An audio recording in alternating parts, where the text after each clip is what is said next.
Saudações esmaquianas. Estudaremos hoje o Poder Executivo da União.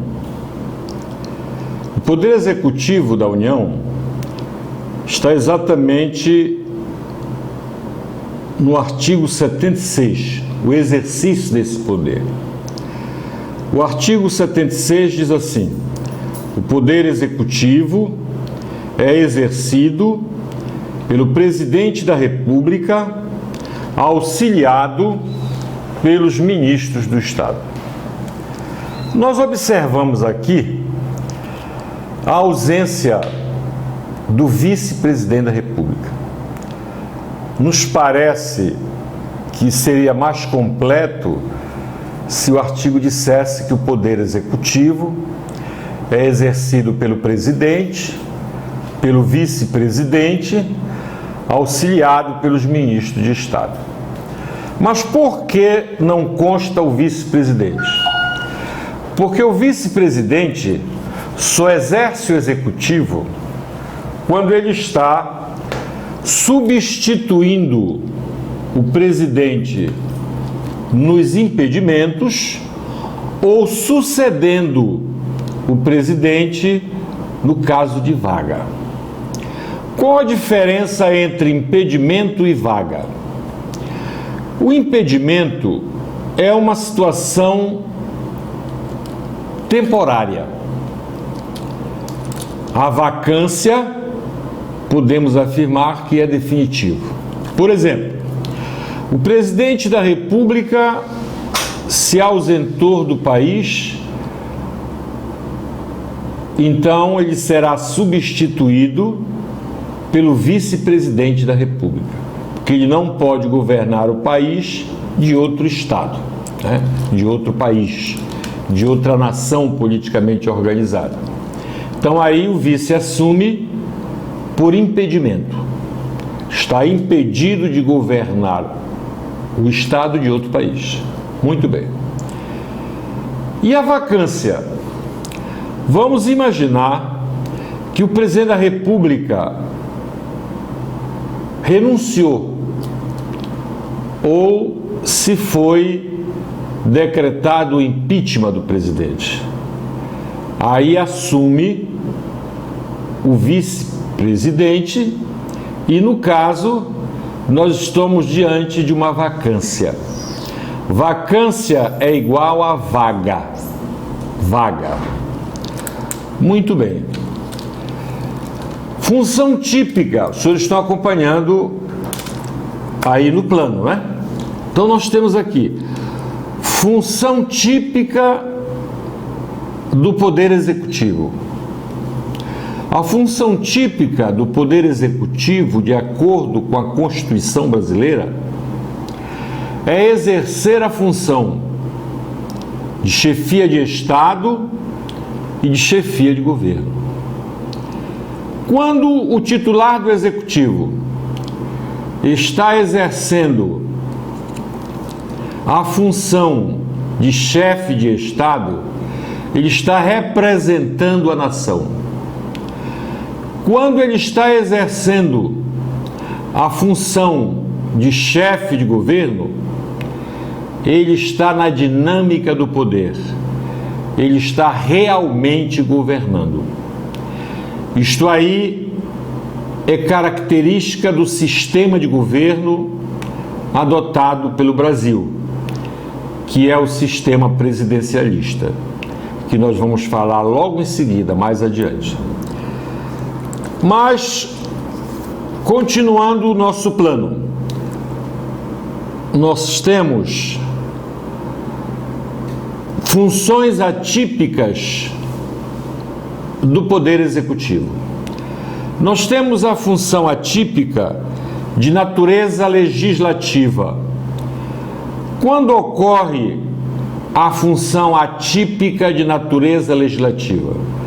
Quando o presidente, por exemplo, edita uma medida provisória com força de lei, e quando o presidente da República edita uma lei delegada, que são aquelas leis autorizadas pelo Congresso Nacional, as leis delegadas. Por que chamamos de função atípica? Porque não é função precípua do Poder Executivo fazer leis. A função precípua do Poder Executivo é exercer a chefia de Estado e a chefia de governo. Natureza jurisdicional é quando o chefe do Poder Executivo ele julga apreciando defesas, por exemplo, recursos em processos administrativos. Então é atípica porque a função de julgar não é de competência do Executivo, é sim de competência do Judiciário. Por isso que se chama de função atípica. Nós temos aqui outro item que diz chefia de Estado e chefia de governo. O Executivo brasileiro, ele tem uma estrutura unipessoal. Por que unipessoal? Por causa do sistema que o Brasil adota, que é um sistema de governo presidencialista. Neste sistema, concentra-se nas mãos de uma só pessoa as duas chefias, a chefia de Estado e a chefia de governo. Então, o presidente da República no Brasil é chefe de Estado e é também chefe de governo. Por isso que nós temos um executivo unipessoal, porque coincide em uma única pessoa as duas funções, a função de chefe de Estado e a função de chefe de governo. O que não ocorre se o sistema fosse parlamentarista. Se o Brasil adotasse como sistema de governo o parlamentarismo, nós teríamos duas pessoas distintas, um chefe de Estado e um chefe de governo. No caso, o chefe de Estado seria o presidente da República, que teria uma responsabilidade política de representar a nação, e o chefe de governo seria o primeiro-ministro, também conhecido como presidente do gabinete, que teria a responsabilidade administrativa, ou seja, a dinâmica do poder, é quem estaria governando realmente. Muito bem. Agora nós temos a investidura do cargo. Como é que é investido no cargo o presidente da República? O presidente da República é investido no cargo através de eleição, né? Através de eleição. Vocês estudaram em Constitucional 1 que a República tem como características fundamentais a eletividade e a temporariedade.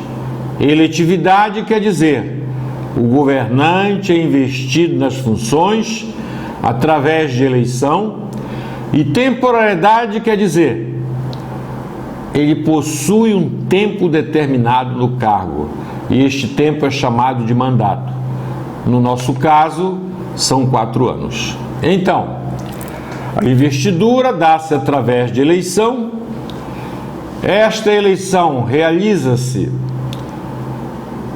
no primeiro domingo de outubro do ano que antecede ao término do mandato presidencial vigente, em primeiro turno. E no último domingo de outubro, em segundo turno, se houver. Por que se houver? Porque o presidente da República, ele é eleito pelo sistema eleitoral chamado de majoritário. Significa que é o sistema em que vence o candidato que maior número de votos tiver.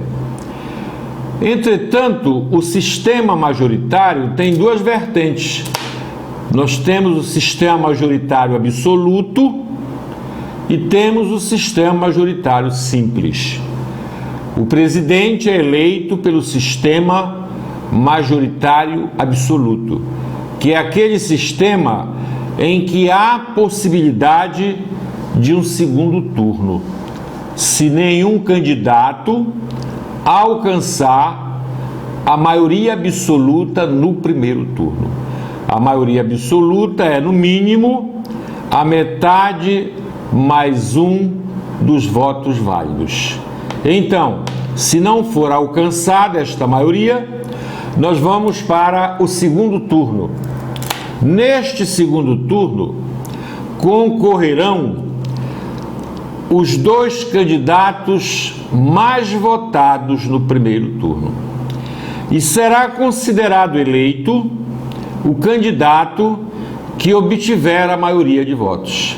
Aí já não é a maioria absoluta, é a maioria simples. O candidato que tiver maior número de votos está considerado eleito. Nós não votamos separadamente para vice-presidente da República. Por quê? Porque o voto para o vice-presidente está vinculado ao voto do presidente. Então, eleito o presidente, automaticamente estará eleito o vice-presidente. Então, este é o chamado voto vinculado. Bom, do primeiro para o segundo turno, se houver desistência de um dos candidatos, de um dos dois candidatos mais votados, ou então falecimento, será chamado o candidato, o terceiro mais votado. O terceiro mais votado. Bom, eleito o presidente, ele deverá ser investido no cargo, juntamente com o vice-presidente. Esta investidura no cargo ocorrerá perante o Supremo Tribunal Federal. Ou melhor, perante o Congresso Nacional. O Supremo já é uma segunda situação. Muito bem. Se for marcada a data da posse e os eleitos não comparecerem, salvo motivo de força maior, cargo será declarado vago e será marcada nova eleição. São 10 dias. Muito bem. O presidente da República, para se ausentar do país, ele deverá obter licença do Congresso Nacional. Se esta ausência for por prazo superior a 15 dias, ele deverá obter licença do Congresso Nacional. Se ele não obtiver esta licença, ele estará incorrendo no crime de responsabilidade, porque ele estará ferindo um dispositivo constitucional. Aí então ele vai a julgamento perante o Senado e, se for condenado, perde o mandato. Nós temos aqui a vacância da presidência. Logo no caput, no artigo 76, eu falei impedimento e vacância. E disse que o impedimento, ele é temporário. A vacância é definitiva. E exemplifiquei as duas situações. Então, no impedimento do presidente, assume pela ordem o vice-presidente, depois vem o presidente da Câmara o presidente do Senado e o presidente do Supremo Tribunal Federal. Por que o presidente da Câmara assume primeiro que o presidente do Senado? Porque a Câmara representa o povo e o Senado representa os estados. E sendo regime democrático, em primeiro lugar, prevalece a representação popular. Isso aí é o impedimento. Muito bem. No caso de vacância, o primeiro substituto é o vice-presidente da República, que terminará o mandato, completará o mandato. Se houver a vacância nos cargos de presidente e vice-presidente da República, aí assume o presidente da Câmara e será convocada uma nova eleição. Se esta vacância ocorrer nos 2 primeiros anos do mandato, a eleição ocorrerá 90 dias depois de aberta a última vaga. Será uma eleição direta. Então, mandato de 4 anos, se a vacância dos cargos de presidente e vice ocorreu nos 2 primeiros anos, dentro de 90 dias, nós teremos uma eleição direta. E quem for eleito completará o mandato do antecessor. Se vagar os 2 cargos nos 2 últimos anos do mandato são 4 anos, a vacância ocorreu no 3º ano, então nós estamos nos 2 últimos anos. Neste caso, a eleição será indireta, será pelo Congresso Nacional. E aí, da mesma forma, os eleitos apenas completarão o mandato de seu antecessor. Muito bem. Prerrogativa de foro. A prerrogativa de foro é a prerrogativa para julgamento do presidente da República. Podemos dizer que o presidente da República, ele tem um foro privilegiado, né? Se ele cometeu um crime comum, ele será julgado pelo Supremo Tribunal Federal. Crime comum é aquele crime que pode ser cometido por qualquer pessoa. Matar, ferir, caluniar, injuriar é um crime comum. Então ele será julgado perante o Supremo Tribunal Federal, que é o mais alto tribunal do país. Se ele cometer um crime de responsabilidade, que é quando ele fere a Constituição, aí neste caso ele será julgado pelo Senado Federal.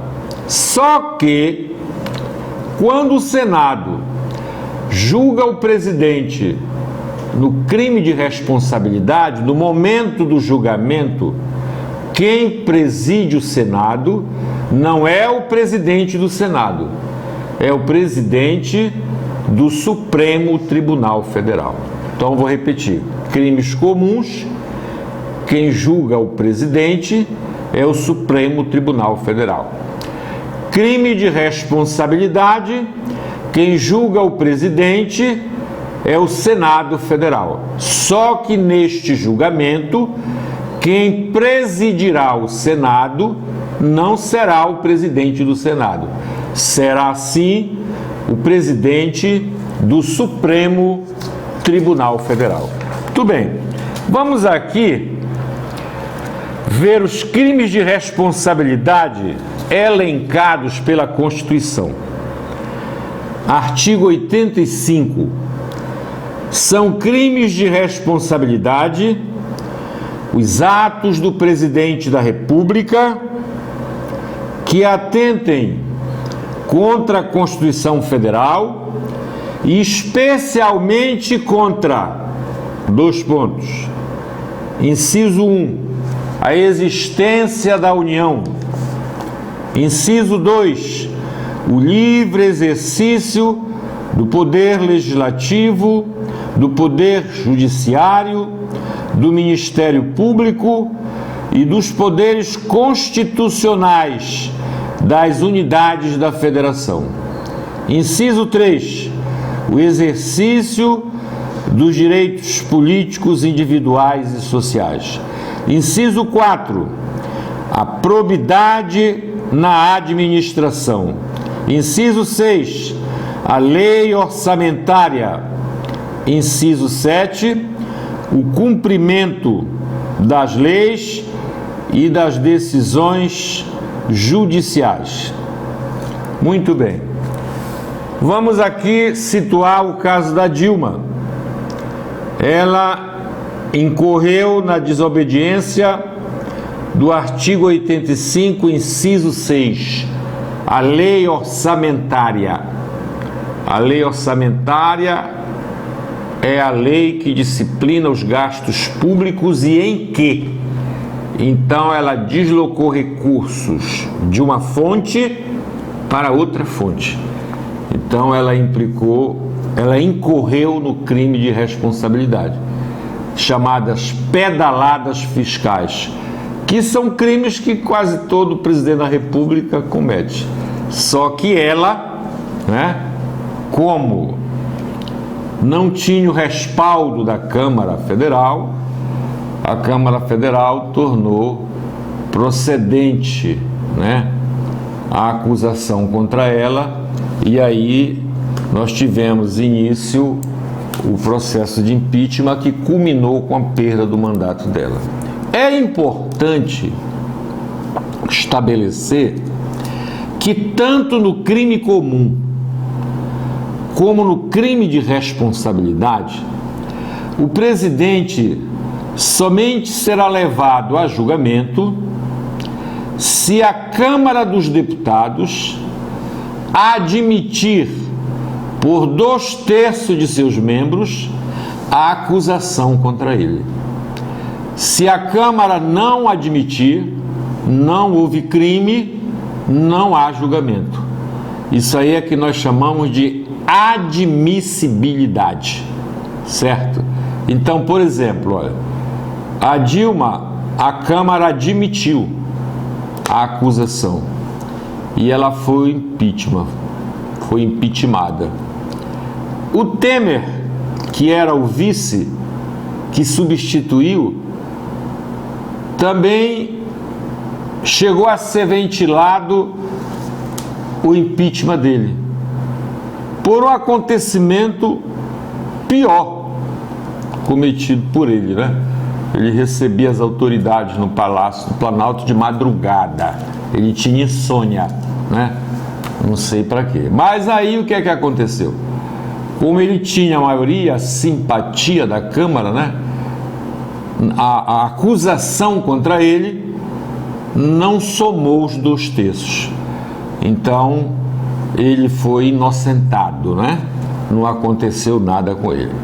Eis a preocupação, um aviso aos navegantes, para os chefes do Executivo Federal, que devem ter maioria na Câmara. E esta maioria na Câmara Federal só é conseguida através do toma lá, dá cá. Se não for assim, não consegue. É a distribuição dos cargos, é o leilão dos cargos. Muito bem. Nós temos agora as imunidades. Imunidades perante o processo. A imunidade perante o processo significa dizer, foi o que eu falei há pouco, que o presidente só irá a julgamento no processo de impeachment se for admitida a acusação contra ele por 2/3 da Câmara, tanto no crime comum como no crime de responsabilidade. Muito bem. Imunidade perante a prisão significa dizer que o presidente da República só poderá ser preso por sentença de mérito. O que é sentença de mérito? É aquela sentença proferida pelo Poder Judiciário, ou seja, sentença legalmente decidida através do Poder Judiciário. Então, isto é uma imunidade perante a prisão, né? Nós temos também a irresponsabilidade durante o mandato. Significa dizer que o presidente da República não pode ser responsabilizado por atos que não estejam ligados ao seu mandato, certo? Vamos imaginar que o presidente da República gosta de pegar uma moto, né, dia de domingo, e passear por Brasília. E aí ele atropela uma pessoa e mata. Este acontecimento, ele não está ligado ao exercício do mandato. Isso não quer dizer que ele não vai ser julgado. Será julgado após o término do mandato pela justiça comum. Mas se o ato praticado por ele tiver ligação com o mandato, então não existe essa irresponsabilidade, e sim a responsabilidade durante o mandato. Nós estamos vendo agora no cenário brasileiro as situações que estão ocorrendo, que os senhores mesmo podem tirar as conclusões por tudo que estão vendo na televisão, pela vergonhosa situação que atravessa o Brasil. Vocês podem tirar a conclusão sem que seja preciso fazer nenhuma colocação aqui, muito embora a minha disciplina permita que eu faça isso, porque eu estou interpretando a Constituição e ninguém é dono da Constituição. Todos têm sim que obedecer à Constituição. Muito bem. Crime de responsabilidade. No crime de responsabilidade, a punição que se aplica ao presidente da República é uma punição que nós podemos dizer política. Um crime de responsabilidade não existe cadeia, existe uma punição política. Então, o que é que pode acontecer com o presidente da República? Se ele for condenado pelo Senado, ele perderá o mandato e terá os seus direitos políticos suspensos por 8 anos. Após esses 8 anos, ele volta à política e pode se eleger, como foi o caso do Collor. Collor teve os direitos políticos suspensos, cumpriu os 8 anos e já está novamente na vida política brasileira. Este é o crime chamado de crime de responsabilidade. Então, o crime de responsabilidade não implica em uma punição que não seja punição meramente política, ou seja, perda dos mandatos, do mandato e suspensão dos direitos políticos. Que num passe de mágica, aconteceu com a Dilma aqui, aconteceu um mistério, não é? Olha aqui, o parágrafo único do artigo 52.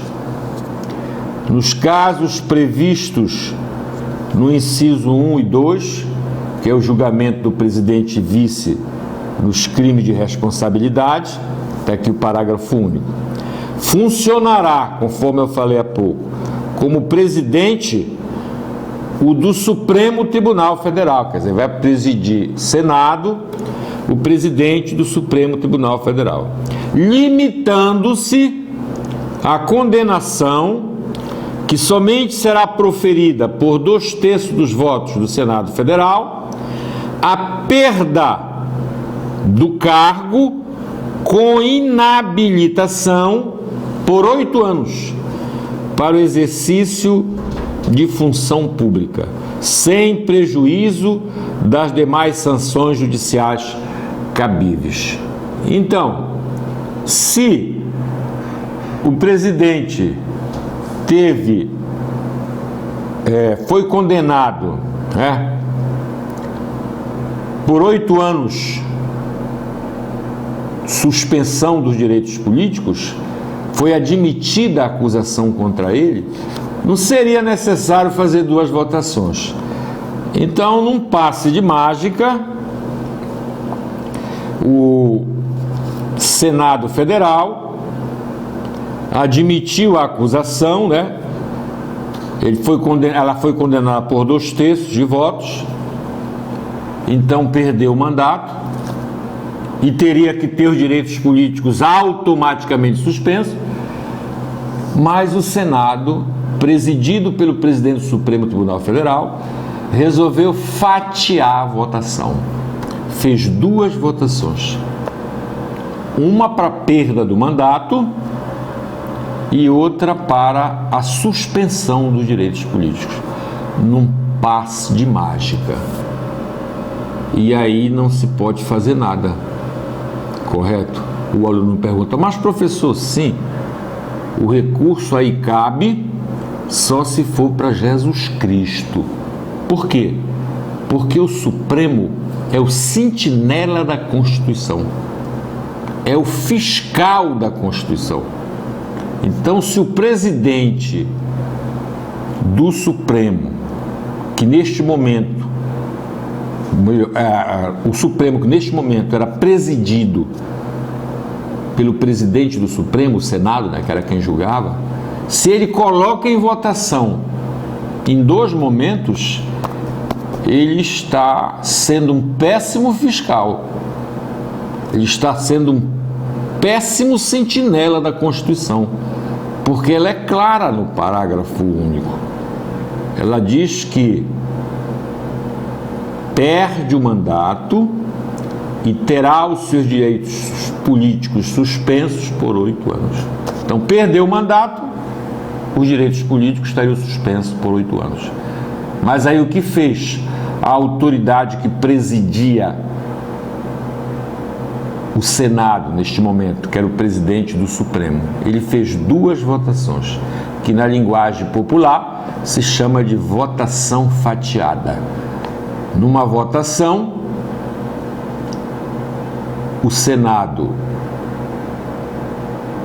condenou a perda do mandato, mas ele fez outra votação para saber da suspensão dos direitos políticos. Nesta, o Senado disse que não suspendia os direitos políticos. Quer dizer, inédito.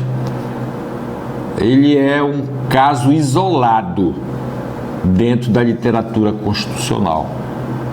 Num crime de responsabilidade, ele perdeu o mandato, ela perdeu o mandato, no caso a Dilma, mas não teve os direitos políticos suspensos. Coisas da vida, não é? Crime comum. O crime comum, ele alcança todas as infrações penais, estendendo-se, no caso, para as infrações eleitorais, Então, neste caso aí, o presidente da República terá um foro privilegiado no crime comum. Ele será julgado perante o mais alto tribunal do país, o Supremo Tribunal Federal. Se este crime comum que ele cometeu não está ligado ao exercício do mandato, então ele vai ser julgado após o término do mandato, entendeu? Pela justiça comum. Então isto é mais ou menos o que nós temos no Poder Executivo. Vou preparar um exercício para os senhores com pergunta e resposta, não é valendo ponto, é para os senhores exercitarem para poder se sair bem na atividade que vai valer ponto. Então nós teremos dois exercícios, um sobre o processo legislativo, que eu venho desde o início, quem pode apresentar projeto de lei, o que é sanção expressa, você vai anotando, eu vou corrigindo paulatinamente. Depois nós vamos entrar no executivo, mais perguntas, né, e respostas para vocês fixarem bem. Eu vou corrigir com vocês paulatinamente para dar tempo para todo mundo fazer. Muito obrigado pela atenção.